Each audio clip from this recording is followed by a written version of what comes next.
మన ప్రభు అయిన యేసుక్రీస్తు పరిశుద్ధ నామములో ఈ పాడ్కాస్ట్ ద్వారా వాక్యం వింటున్న ప్రతి వారికి నా హృదయపూర్వకమైనటువంటి వందనాలు. యెషయా ప్రవచన గ్రంథం 49వ అధ్యాయము 15వ వచనం. స్త్రీ తన గర్భమున పుట్టిన బిడ్డను కరుణింపకుండా తన చంటి పిల్లను మరచున వారైనా మరచుదురు గాని నేను నిన్ను మరువను. చదివిన వాక్య భాగంలో బాగా సుపరిచితమైనటువంటి లేఖనం మనం చూస్తున్నాం. స్త్రీ తన గర్భమున పుట్టిన బిడ్డను కరుణింపకుండా మర్చిపోతుందా? బిడ్డ ఏడుస్తుంటే హత్తుకోకుండా విడిచిపెడుతుందా? బిడ్డను ఎక్కడ పెడితే అక్కడ విడిచిపెడుతుందా? అలా చేయదే. ఒకవేళ అలా జరగొచ్చు, కానీ వారైనా తమ బిడ్డలను మర్చిపోవచ్చు, కానీ నేనైతే మిమ్మును మరువను. ఈ మాట మనం ఎలా గుర్తు పెట్టుకోవాలని వాక్యం సెలవిస్తుందనగా, కలలోనైనా సరే ప్రభువు నన్ను విడిచిపెట్టాడు అన్న సంగతి, అన్న ఆలోచన మనకు రాకూడదు అని ఈ లేఖనం మనకు దృఢంగా తెలియచేస్తుంది. నేడు చూస్తూ ఉంటే ఈ వాక్య లేఖనం స్పష్టంగా అర్థమవుతూ ఉంటుంది. అనేక చోట్ల తల్లి నిద్రిస్తూ ఉండగా బిడ్డ లెగిసి తలుపు తీసుకొని వీధుల వెంబడి వెళ్ళిపోయి కనిపించకుండా అయిపోవడం, లేదా బిడ్డ తల్లి నిద్రిస్తూ తల్లి బిడ్డ మీద పడిపోవడం చేత బిడ్డ మరణించడం, మరియు తల్లి పనిలో ఉంటే బిడ్డ ఆడుతూ ఆడుతూ ఆ స్విమ్మింగ్ పూల్ లో పడిపోయి గాలి ఆడక జీవోత్సవంగా మిగిలిపోవడం, ఇవన్నీ కలతను చెందించేటువంటి విషయాలు, వార్తలు. అయితే స్త్రీ తన గర్భమును పుట్టిన బిడ్డను మర్చిపోవచ్చు, కానీ నేను మాత్రం నిన్ను మర్చిపోను. అయితే వాక్యం కొంచెం పైకి మనం చూసినట్టయితే 14వ వచనం. అయితే సియోను యెహోవా నన్ను విడిచిపెట్టి ఉన్నాడు, ప్రభువు నన్ను మరిచి ఉన్నాడని అనుకొనుచున్నది. సియోను అనగా ఆయన పేరు పెట్టబడినటువంటి ఆయన స్వకీయ సాంపాద్యం. నాడు ఇజ్రాయేలు జనాంగము, నేడు ఆయన యందు విశ్వాసం ఉంచినటువంటి మనము. యెహోవా నన్ను విడిచిపెట్టి ఉన్నాడు, ప్రభువు నన్ను మర్చిపోయాడు అని అనుకుంటూ ఉంది. అది అసత్యము, దానిలో నిజం లేదు అని ప్రభువు తెలియచేస్తున్నాడు. నేను నిన్ను మర్చిపోలేదు అని. ఈ మాట తెలియజేయడంలో ఉన్నటువంటి భావం, మనం ప్రభువు విడిచిపెట్టాడు, ప్రభువు మర్చిపోయాడు అన్నటువంటి ఆలోచన కలలో కూడా రానివ్వకూడదు అనేది దాని యొక్క సారాంశం. ఇంకా కొంచెం మనం ధ్యానించినట్లయితే, ఆయన మరవకుండా మనల్ని ఏం చేస్తున్నాడు, ఎందుకని ఆయన ఆ మాటను మనకు స్పష్టంగా తెలియచేస్తున్నాడు అని చూసినట్లయితే, సియోను నన్ను విడిచిపెట్టాడు దేవుడు అని ఎందుకు అనుకుంటుంది? శ్రమ నుండి, బాధలతో, ఇబ్బందులతో, ఇక్కట్లతో, మానని వేదనతో, కృంగుదలతో, దిగులుతో చింతిస్తూ కృంగిపోయి ఉన్నది. ఈ సమయంలో నేను ఇంత బాధాకరమైనటువంటి పరిస్థితిలో కృంగి ఉండగా, జిగటగల దొంగ ఊబిలో చిక్కుకుని ఉండగా నన్ను దేవుడు మర్చిపోయాడు, నన్ను విడిచిపెట్టాడు అని జనులు అనుకుంటూ ఉన్నారు. అయితే ప్రభు 13వ వచనంలో సెలవిస్తున్నారు, శ్రమ నొందిన తన జనుల యందు జాలిపడి యెహోవా తన జనులను ఓదార్చి ఉన్నాడు. ఏమని ఓదార్చాడు అంటే ఈ మాటే. స్త్రీ తన గర్భమును పుట్టిన చంటి పిల్లను మర్చిపోతుందా? కరుణింపకుండా ఉంటుందా? వారైనా అలా చేయొచ్చేమో గాని నేను నిన్ను మరువలేదు అని ఓదారుస్తూ ఉన్నాడు. ఎవరిని? తన జనులను. తన జనులు అనగా ఆయన పేరు పెట్టబడి ఆయన కొరకు కనిపెట్టుకుని ఉన్న ఆయన స్వకీయ సాంపాద్యమునకు ఆయన తన ప్రేమను చూపిస్తూ ఓదారుస్తూ ఉన్నాడు శ్రమలో ఉన్న తన జనులను. ఇప్పుడు ఆయన ఓదార్చి ఏం చేస్తాడు? జాలిపడి ఏం చేస్తాడు? ఆయన మాట చెప్తే సరిపోతుందా? ఇంకా ఏమైనా చేస్తాడా అని చూసినట్లయితే 10వ వచనంలో, వారి యందు కరుణించువాడు వారిని తోడుకొని పోవును. ఆయన శ్రమలో ఉన్నటువంటి జనులను చూచి జాలిపడి ఓదార్చి ఆదరించి ఇప్పుడేం చేస్తారనగా వారిని తోడుకొని తీసుకుని వెళ్తా ఉంటారు. ఎక్కడికి తీసుకుని వెళ్తారు? నీటి బుగ్గల యొద్ద వారిని నడిపించును. కాబట్టి వారికి ఆకలి అయినను దప్పి అయినను కలుగదు, ఎండమావులైనను ఎండ అయినను వారికి తగలదు. ఆయన శ్రమలో ఉన్న వారిని, దుఃఖములో మునిగిపోయిన వారిని, అలసిపోయిన వారిని, నిరాశ నిస్పృహలో మిగిలిపోయిన వారిని, దిక్కుతోచని స్థితిలో నలిగిపోతున్న వారిని చూసి వారి యందు జాలిపడి వారిని ప్రేమించి వారిని ఓదార్చి వాగ్దానం ఇచ్చి ధైర్యపరిచి ఆయన తనతో తోడుకొని పోతున్నాడు. ఎక్కడికి అని చూసినట్లయితే నీటి బుగ్గల యొద్దకు, అనగా ఎప్పుడు కూడా సమృద్ధి ఉండేలాగా ఆయన సమృద్ధి గల ప్రదేశమునకు, స్థలమునకు తోడుకొని పోతున్నాడు. ఇక ఆ ప్రాంతానికి వెళ్ళిన తర్వాత ఆకలి దప్పిక అంటే ఏంటో తెలియకుండా ఆయన పోషిస్తాడు.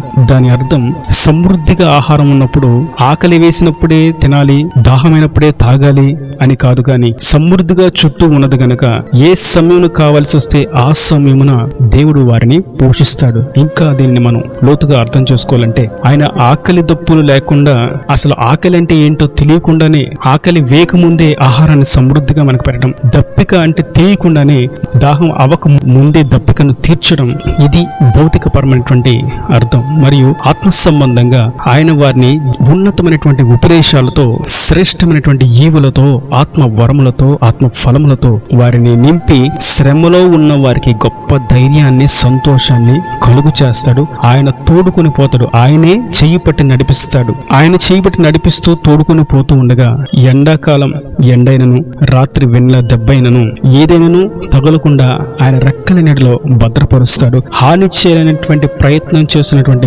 క్రూరమైనటువంటి తోడేలను, కొదమ సింహములను, భుజంగములను ఆయన అనగదొరుకుతాడు. ఆయన అనగదొరకడం మట్టుకు కాదు కానీ మన చేత కూడా వాటిని తొక్కింప చేస్తాడు. మనకు కూడా వాటి మీద అధికారం ఇస్తాడు. అవి మన మీద తిరుగుబాటు చేయకుండా వాటిని అణిచివేసి వాటిని మన ఆధీనంలో ఆయన పెడతాడు. ఇది తన యందు జాలిపడి ప్రభు ఓదార్చి ధైర్యపరిచి తోడుకొని వెళ్ళు వారి యొక్క స్థితి.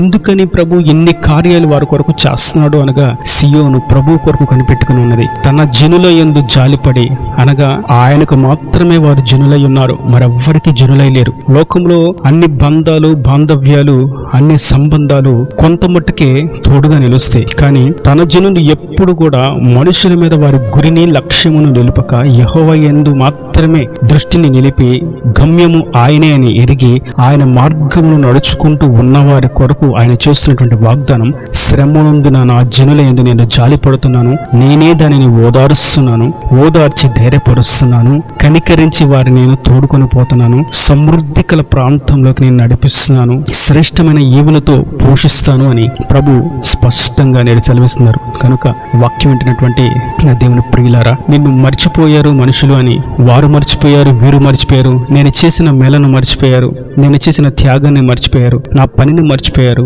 నా సంకల్పాన్ని, నా కష్టాన్ని మర్చిపోయారు అని వారు వీరు ఆదరణ చూపలేదు, వారు సహాయం చేయలేదు, వీరు సహాయం చేయలేదు అని మనుషులను కూర్చి దుఃఖిస్తున్నావా? ప్రభు అంటున్నారు, వారు మర్చిపోతారేమో కానీ నేను నిన్ను మర్చిపోను. మొర్దెకై చేసినటువంటి మేలును రాజు మర్చిపోయాడు. దినములు, నెలలు గడిచిపోతూనే ఉన్నాయి. కానీ ప్రభు సరైన సమయంలో రాజుకు గుర్తు చేసి మొర్దెకైకు రావాల్సినటువంటి ఘనతను ఆయన కలుగు చేశాడు. సంస్థానములన్నిటా మొర్దెకైను గూర్చినటువంటి గొప్పతనం మారుమోగిపోయింది కేవలం ప్రభు జ్ఞాపకము చేసుకుని ఉండటను బట్టి. మరియు రాహేలును చూసినట్టయితే రాహేలు కూడా సంతానం లేదు అని అనేకులు అవమానపరిచిన రాహేలును దేవుడు జ్ఞాపకం చేసుకున్నాడు. సరైన సమయంలో శ్రేష్టమైనటువంటి బహుమానాన్ని రాహేలుకి ఇచ్చాడు. ఆ బహుమానం పేరే యోసేపు. కనుక మనుషులు మనల్ని మర్చిపోయినా దేవుడు మనల్ని మర్చిపోడు.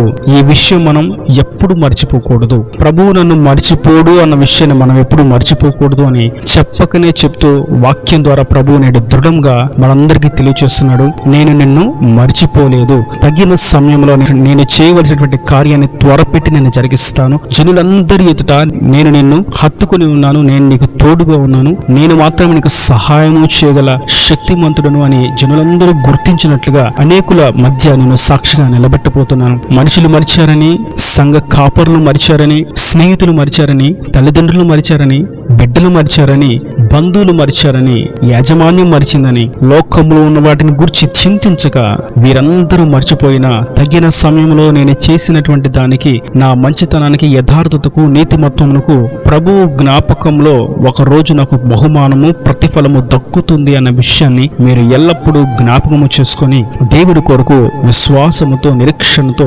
యథార్థంగా జీవ మార్గంలో నడిచిపోవాలి. మరియు నేను నిన్ను ఎన్నడూ మర్చిపోలేదు అని దుఃఖిస్తున్నటువంటి మీతో ప్రభు తేటగా తెలియజేస్తున్నాడు. శ్రమనొందిన తన జనులను ఆయన ఓదార్చి, కరుణించి, ధైర్యపరిచి తోడుకొని పోతున్నాడు. ఈ కార్యాలన్నీ అనుభవించి జనుల మధ్య, సంఘం మధ్య, సమూహం మధ్య, అనేకుల మధ్య సాక్షిగా నా ప్రభువు నిలబెట్టబోతున్నాడు. ఈనాది మాటలు ప్రతి వాని హృదయంలో నీరు కట్టి ఫలింపచేయను గాక. ఆమెన్. God bless you. తలల వంచి కళ్ళు మూసినట్టయితే మీ కొరకు చిన్న ప్రార్థన. ప్రేమ స్వరూపి కరుణ కటాక్షం గలతండి నా ప్రభు, ఈ వాక్యమైన ప్రతి ఒక్క బిడ్డను కృపతో జ్ఞాపకం చేసుకుని ఉండాలిగా దీవించండి. ప్రతి అవసరం అక్కరిని మహిమలు తీర్చండి. మనుషులు మర్చిపోయినా నీవు మర్చిపోలేదని తేటగా మీరు సెలవిచ్చారు. ప్రతి వారిని మీరు ధైర్యపరిచారు, ప్రోత్సాహపరిచారు. ప్రతి పనిలో వారికి జయం ఇచ్చి, వ్యాపారాల్లో, వృత్తిలో, పనులలో, చదువుల్లో, ప్రయాణాల్లో, అనేకమైనటువంటి పనుల ప్రారంభాలలో ప్రతి విషయంలో వారికి తోడుగా ఉండి జయం అనుగ్రహించి, జీవజలములో ఉన్న నీటి బుగ్గ ఎద్దుకు మరియు ఆకలినను దప్పికైనను తెలియకుండానే సమృద్ధి కల ప్రదేశంలోనికి వారిని తోడుకొని పోయి వారికి సకల సమృద్ధిని కలుగజేసి